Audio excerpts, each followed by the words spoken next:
ایمان لائے اور نیک عمل وہ کرتے رہے اس کتاب پر جو محمد صلی اللہ علیہ وسلم پر نازل کی گئی ہے، اور وہی ان کے رب کی جانب سے حق ہے۔ اللہ نے ان کے گناہ ان کے نامہ اعمال سے مٹا دیے اور ان کا حال سنوار دیا۔ کافروں کے یہاں پہ دو کاموں کا ذکر کیا جا رہا ہے کہ انہوں نے خود بھی کفر اختیار کیا اور دوسرا لوگوں کو بھی اللہ کے راستے سے روکا۔ نتیجتاً ان کے اعمال ضائع ہو گئے، لیکن جن کے مقابلے میں اہل ایمان تھے، نیک ایمان بھی لائے، نیک اعمال بھی کیے، اور جو حضور علیہ الصلوۃ والسلام پر نازل ہوا اس کو دل و جان سے مانا، وَآمَنُوا بِمَا نُزِّلَ عَلَى مُحَمَّدٍ وَهُوَ الْحَقُّ مِن رَبِّهِمْ، اور یہ جو محمد صلی اللہ علیہ وسلم پر نازل ہوا یہ اس کو حق جانا ان کے رب کی طرف سے، تو نتیجتاً اللہ تعالیٰ نے ان کے گناہوں کو معاف فرما دیا اور ان کے احوال اور دلوں کی بھی اصلاح فرما دی۔ آیت نمبر 4 میں جنگی قیدیوں کے حوالے سے ذکر کیا گیا کہ جب میدان جنگ میں تمہارا مقابلہ متحارب کافروں سے ہو تو دوران جنگ ان کی گردنیں اڑا دو، یہاں تک کہ جب تم انہیں جنگی مارکہ میں خوب قتل کر چکو تو پھر بقیہ قیدیوں کو مضبوطی سے باندھ دو، پھر اس کے بعد یا تو انہیں بلا معاوضہ احسان کر کے چھوڑ دو یا فدیہ معاوضہ رہائی لے کر آزاد کر دو، یہاں تک کہ جنگ کرنے والی مخالف فوج اپنے ہتھیار رکھ دے، یعنی صلح اور امن کا اعلان کر دے۔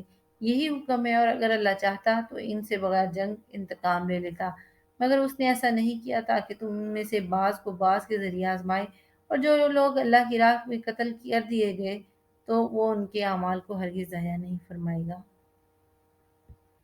آیت نمبر 15 میں ذکر کیا گیا مثل الجنت التی وعد المتقون، جس جنت کا پرہیزگاروں سے وعدہ کیا گیا ہے، فیہا انہار من ماء غیر آسن، اور اس کی صفت یہ ہے کہ اس میں ایسے پانی کی نہریں ہوں گی جس میں کبھی بو یا رنگت کا تغیر نہیں آئے گا، اور اس میں ایسے دودھ کی نہریں ہوں گی جس کا ذائقہ اور مزہ کبھی نہیں بدلے گا، اور ایسی شراب طہور کی نہریں ہوں گی جو پینے والوں کے لیے سراسر لذت ہے، اور خوب صاف کیے ہوئے شہد کی نعریں ہوں گی، اور ان کے لیے ان میں ہر قسم کے پھل ہوں گے، ان کے رب کی جانب سے ہر طرح کی بخشائش ہوں گی۔ کیا یہ پرہیزگار جن لوگوں کی طرح ہو سکتا ہے جو ہمیشہ دوزخ میں رہنے والے ہیں، اور جنہیں کھولتا ہوا پانی پلایا جائے گا تو وہ ان کی آنتوں کو کاٹ کر ٹکڑے ٹکڑے کر دے گا۔ گزشتہ آیات میں جہاد اور قتال کا بیان کیا گیا، اب جنتیوں کے انعامات کو بیان کیا جا رہا ہے۔ دوسرے انعامات کے علاوہ اللہ تعالیٰ 4 قسم کی نہریں بھی عطا فرمائیں گے، پانی کی نہر جو بالکل صاف ہوگی، دودھ کی نہر جس کا ذائقہ تبدیل نہیں ہوگا، شراب کی نہر جو لذت والی ہوگی، کڑوی نہیں ہوگی، بدبودار نہیں ہوگی، شہد کی نہر جو بالکل صاف ستھری ہوگی۔ آیت نمبر 20 میں ذکر کیا جا رہا ہے اہل ایمان یعنی صحابہ کرام کا جو بہت مخلص تھے اور نبی کریم صلی اللہ علیہ وسلم اور قرآن کے ساتھ ان کے عشق کی انتہا تھی، وہ تو انتظار میں رہتے کہ کوئی نئی صورت نازل ہو تاکہ ہمارا ایمان تازہ اور جہاد کی اجازت بھی مل جائے، جبکہ منافقین بھی زبانی طور پر یہ کہہ دیتے ہوں گے جب کوئی صورت نازل ہوتی ہوگی اس میں جہاد کا ذکر ہوتا تو منافقین کی حالت خوف کی وجہ سے اس شخص کی طرح ہو جاتی جس پر موت کی غشی طاری ہو۔ آیت نمبر 32 میں ذکر کیا گیا جن لوگوں نے کفر کیا اور لوگوں کو اللہ کی راہ سے روکا، وہ رسول کی مخالفت کی، ان سے جدائی کی راہ اختیار کی، اس کے بعد کہ ان پر ہدایت یعنی عظمت رسول کی معرفت واضح ہو چکی تھی، وہ اللہ کا ہرگز کچھ نقصان نہیں کر سکیں گے، یعنی رسول کی قدر و منزلت کو گھٹا نہیں سکیں گے، اور اللہ ان کے سارے اعمال کو مخالفت رسول کے باعث نیست و نابود فرما دے گا۔ اس وعید کا مصداق ہر وہ کافر ہے جو شریعت کے راستے سے روکتا ہے، لیکن بطور خاص اس سے مراد بنی قریظہ اور یہود ہیں جنہوں نے مسلمانوں کے خلاف مشرکین مکہ کی بہت مدد کی تھی، ان کے اعمال تباہ و برباد ہو جائیں گے اور آخرت میں انہیں کوئی ثواب نہیں ملے گا۔ سورہ فتح کا آغاز ہوتا ہے، سورت میں فتح مکہ کا ذکر ہے اور یہ پہلی آیت میں موجود ہے، اِنَّا فَتَحْنَا لَكَ فَتْحًا مُبِينًا، حبیب مکرم بے شک ہم نے آپ کے لیے اسلام کی روشن فتح اور غلبہ کا فیصلہ فرما دیا اس لیے کہ آپ کی عظیم جدوجہد کامیابی کے ساتھ مکمل ہو جائے۔ اس کی آیات 29 ہیں اور اس کے رکوع 4 ہیں اور یہ مدنی صورت ہے۔ نبی کریم صلی اللہ علیہ وسلم نے ارادہ فرمایا کہ صحابہ کرام کے ساتھ عمرہ کریں، اور آپ نے خواب میں بھی دیکھا کہ صحابہ کرام کے ساتھ مکہ مکرمہ میں داخل ہو رہے ہیں۔ چنانچہ سن 6 ہجری کو آپ عمرہ کرنے کے لیے اپنی جماعت کے ساتھ روانہ ہوئے۔ مشرکین کی رکاوٹ کی وجہ سے حدیبیہ کے مقام پر پڑاؤ ڈالا، اس موقع پر یہ آیت نازل ہوئی جس میں خوشخبری ہے کہ اللہ تعالیٰ نے آپ کو ایک کھلی فتح عطا فرما دی ہے، اور یہ خوشخبری سن 8 ہجری کو فتح مکہ کی صورت میں پوری ہوئی۔ آیت نمبر 2 میں فرمایا گیا تاکہ اللہ تعالیٰ لیغفر لک اللہ ما تقدم من ذنبک وما تأخر، تاکہ آپ کی خاطر اللہ آپ کی امت کے ان تمام افراد کی اگلی پچھلی خطائیں معاف فرما دے جنہوں نے آپ کے حکم پر جہاد کی اور قربانیاں دیں، اور یہ اسلام کی فتح اور امت کی بخشش کی صورت میں آپ پر اپنی نعمت ظاہراً اور باطناً پوری فرما دے، آپ کے واسطے سے آپ کی امت کو سیدھے راستے پر ثابت قدم رکھے۔ اور آیت نمبر 5 میں یہ خوشخبری مومنین کو دی جا رہی ہے کہ لِيُدْخِلَ الْمُؤْمِنِينَ وَالْمُؤْمِنَاتِ جَنَّاتٍ تَجْرِي مِن تَحْتِهَا الْأَنْهَارُ خَالِدِينَ فِيهَا وَيُكَفِّرَ عَنْهُمْ سَيِّئَاتِهِمْ وَكَانَ ذَلِكَ عِندَ اللَّهِ فَوْزًا عَظِيمًا۔ یہ سب نعمتیں اس لیے جمع کی ہیں تاکہ وہ مومن مردوں اور مومن عورتوں کو بہشتوں میں داخل فرمائے جن کے نیچے نہریں رواں ہیں اور وہ ان میں ہمیشہ رہنے والے ہیں۔ مزید یہ کہ وہ ان کی لغزشوں کو بھی ان سے دور کر دے جیسے اس نے ان کی خطائیں معاف کی ہیں، اور یہ اللہ کے نزدیک مومنوں کی بہت بڑی کامیابی ہے۔ آیت نمبر 10 میں ذکر کیا گیا ان الذین یبایعونک انما یبایعون اللہ، اے حبیب بے شک جو لوگ آپ سے بیعت کرتے ہیں وہ اللہ ہی سے بیعت کرتے ہیں، ان کے ہاتھوں پر آپ کے ہاتھ کی صورت میں اللہ کا ہاتھ ہے۔ جس شخص نے بیعت کو توڑا تو اس کے توڑنے کا وبال اس کی اپنی جان پر ہوگا، اور جس نے اس بات کو پورا کیا جس کے پورا کرنے پر اس نے اللہ سے عہد کیا تھا تو وہ عنقریب اسے بہت بڑا اجر عطا فرمائے گا۔ جب نبی کریم صلی اللہ علیہ وسلم اپنی جماعت کے ساتھ عمرے کے لیے جا رہے تھے تو حدیبیہ کے مقام پر جب مشرکین کی طرف سے رکاوٹ ڈالی گئی تو آپ نے حضرت عثمان غنی رضی اللہ تعالیٰ عنہ کو مکہ مکرمہ بھیجا کہ مشرکین کو اطلاع کریں کہ ہم صرف عمرہ کرنا چاہتے ہیں اور کوئی مقصد نہیں۔ اس وقت نبی کریم صلی اللہ علیہ وسلم کو اطلاع دی گئی کہ حضرت عثمان رضی اللہ تعالیٰ عنہ مکہ میں شہید کر دیے گئے ہیں۔ آپ صلی اللہ علیہ وسلم نے اپنے جانثاروں سے بیعت رضوان لی کہ حضرت عثمان رضی اللہ تعالیٰ عنہ کا بدلہ لیے بغیر واپس نہیں جائیں گے۔ اس آیت میں اسی طرف اشارہ کیا گیا، اور ید اللہ کی صفت متشابہات میں سے ہے جس کی حقیقی معنی تو اللہ کو ہی معلوم ہے۔ اللہ کا ہاتھ ان کے ہاتھوں پر ہے جو بیعت کر رہے ہیں۔ آیت نمبر 11 میں ذکر کیا گیا سَيَقُولُ لَكَ الْمُخَلَّفُونَ مِنَ الْأَعْرَابِ، عنقریب دیہاتیوں میں سے وہ لوگ جو حدیبیہ میں شرکت سے پیچھے رہ گئے آپ سے معذرتاً یہ کہیں گے ہمارے اموال اور اہل ویال نے ہمیں مشغول رکھا اس لیے ہم آپ کی معیت سے محروم رہ گئے، سو آپ ہمارے لیے بخشش طلب کیجیے۔ یہ لوگ اپنی زبانوں سے وہ باتیں کہتے ہیں جو ان کے دلوں میں نہیں۔ یہاں فرما دے کہ کون ہے تمہیں اللہ کے فیصلے کے خلاف بچانے کا اختیار رکھتا ہو؟ اگر اس نے تمہارے نقصان کا ارادہ فرما لیا ہو یا تمہارے نفع کا، بلکہ اللہ تمہارے کاموں سے اچھی طرح باخبر ہے۔ یہ منافقین تھے، ان کے دل میں یہ خیال آیا کہ اگر ہم عمرہ کے لیے مکہ گئے تو قتل ہو جائیں گے، واپس نہیں آ سکیں گے، جبکہ زبان سے یہ کہتے ہیں کہ ہماری مجبوری تھی، کچھ مصروفیت تھی۔ ان کی زبان پر کچھ اور ہے اور ان کے دل میں کچھ اور۔ اللہ نے اس کو واضح فرما دیا۔ آیت نمبر 18 میں اللہ تعالیٰ نے جو اس بیعت حدیبیہ میں لوگ شامل تھے ان پر اپنی رضا کا اعلان فرما دیا۔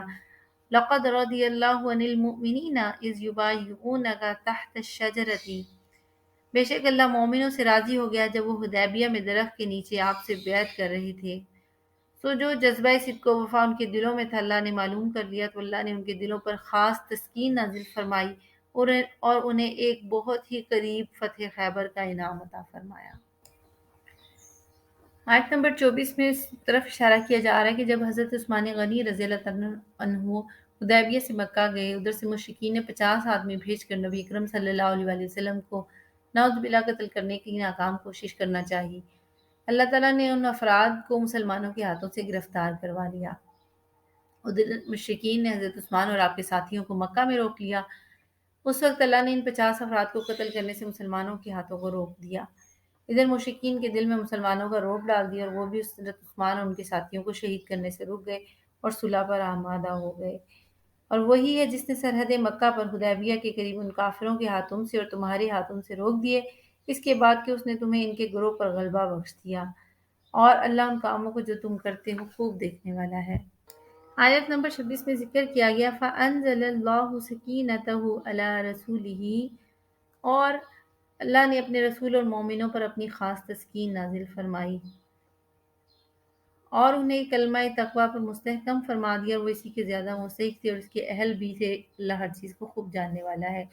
جب صلح حدیبیہ کا معاہدہ لکھا جانے لگا تو مشرکین نے ضد اور تکبر کی وجہ سے کچھ ایسی چیزوں پر اصرار کیا جو صحابہ کرام کو ناگوار گزری۔ مثلاً بسم اللہ الرحمن الرحیم کے بجائے بسم کا اللہم لکھوایا اور محمد الرسول اللہ کے بجائے محمد بن عبداللہ لکھا گیا۔ تو اس وقت اللہ تعالیٰ نے اپنے پیغمبر اور صحابہ کرام کے دلوں میں تحمل پیدا کیا اور انہیں تقوی پر ثابت قدم رکھا، اسی کو سکینت سے تعبیر کیا جاتا ہے۔ آیت نمبر 27 میں خواب کا ذکر کیا گیا نبی کریم صلی اللہ علیہ وسلم کے متعلق، اور نبی کا خواب وہی ہوتا ہے۔ یہاں سے خواب کا ذکر ہے جو حضور نبی کریم صلی اللہ علیہ وسلم نے حدیبیہ کے سفر میں جانے سے پہلے دیکھا تھا کہ ہم عمرہ کرنے کے لیے مکہ مکرمہ میں داخل ہو رہے ہیں۔ اس خواب کی تعبیر سن 6 ہجری کے بجائے 7 ہجری کو پوری ہوئی۔ آپ نے اپنی جماعت کے ہمراہ امن و سکون کے ساتھ عمرہ کی ادائیگی فرمائی۔ اللہ پاک نے ارشاد فرمایا، بے شک اللہ نے اپنے رسول کو حقیقت کے عین مطابق سچا خواب دکھایا تھا کہ تم لوگ اگر اللہ نے چاہا تو ضرور ضرور مسجد حرام میں داخل ہوگے، امن و امان کے ساتھ، کچھ اپنے سر منڈوائے ہوئے اور کچھ بال کتروائے ہوئے، اس حال میں کہ تم خوف زدہ نہیں ہوں گے۔ بس وہ صلح حدیبیہ کے اس خواب کی تعبیر کے پیش خیمہ کے طور پر جانتا تھا جو تم نہیں جانتے تھے۔ تو اس نے اس فتح مکہ سے بھی پہلے ایک فوری فتح حدیبیہ سے پلٹتے ہی فتح خیبر عطا فرمائی تھی، اور اسے اگلے سال فتح مکہ اور داخلہ حرم عطا فرما دیا۔ آیت نمبر 28 میں ذکر کیا جا رہا ہے، هو الذی ارسل رسولہ بالہدی ودین الحق لیظہرہ علی الدین کلہ وکفی باللہ شہیدا۔ وہی ہے جس نے اپنے رسول کو ہدایت اور دین حق عطا فرما کر بھیجا تاکہ اسے تمام ادیان پر غالب کر دے، اور رسول کی صداقت اور حقانیت پر اللہ گواہی دینے والا کافی ہے۔ محمد الرسول اللہ، محمد اللہ کے رسول ہیں، اور جو لوگ آپ کی مائیت اور سنگت میں ہیں وہ کافروں پر بہت سخت زوراور ہیں، آپس میں نرم دل شفیق ہیں۔ آپ انہیں کثرت سے رکوع اور سجود کرتے ہوئے دیکھو گے، وہ صرف اللہ کے فضل اور اس کی رضا کے طالب ہیں۔ ان کی نشانی ان کے چہروں پر سجدوں کا اثر ہے جو بصورت نور نمایاں ہے۔ ان کے یہ اوصاف تورات میں بھی مذکور ہیں، اور ان کے یہی اوصاف انجیل میں بھی مرقوم ہیں۔ وہ صحابہ ہمارے محبوب مکرم کی کھیتی کی طرح ہے، جس نے سب سے پہلے اپنے باریک سی کونپل نکالی، پھر اسے طاقتور اور مضبوط کیا، پھر وہ موٹی ہو گئی، دبیز ہو گئی اور اپنے تنے پر سیدھی کھڑی ہو گئی۔ جب سرسبز و شاداب ہو کر لہلہائی تو کاشتکاروں کو کیا ہی اچھے لگنے لگی۔ اللہ نے اپنے حبیب کے صحابہ کو اسی طرح ایمان کا تناور درخت بنایا ہے تاکہ ان کے ذریعے وہ محمد رسول اللہ سے جلنے والے کافروں کے دلوں کو جلائے۔ اللہ نے ان لوگوں سے جو ایمان لائے اور نیک اعمال کرتے رہے مغفرت اور اجر عظیم کا وعدہ فرمایا ہے۔ اس آیت میں اللہ تعالیٰ نے غلبہ کی 2 اقسام بتائیں کہ غلبہ برہانی یعنی تمام دلیل کے ساتھ ادیان پر دین محمد غالب ہے، دوسرا کہ حضور نبی کریم صلی اللہ علیہ وسلم کے دور میں جو ہو چکا، اور غلبہ عملی صحابہ کے دور میں جو ہو چکا، اس کا ذکر اس آیت مبارکہ میں کیا گیا، اور پورا عرض پر غلبہ عملی دوبارہ حضرت عیسیٰ علیہ السلام کے دور میں ہوگا انشاءاللہ تعالی۔ آگے سورہ حجرات، سورہ قاف اور سورہ ذاریات کی ابتدائی آیات کو انشاءاللہ ہم اگلی اپنی ایپیسوڈ میں انشاءاللہ اس کو پڑھیں گے اور سمجھیں گے۔ اللہ پاک ہمارا ختم ایمان پر فرمائے۔ وآخر دعوانا ان الحمدللہ رب العالمین۔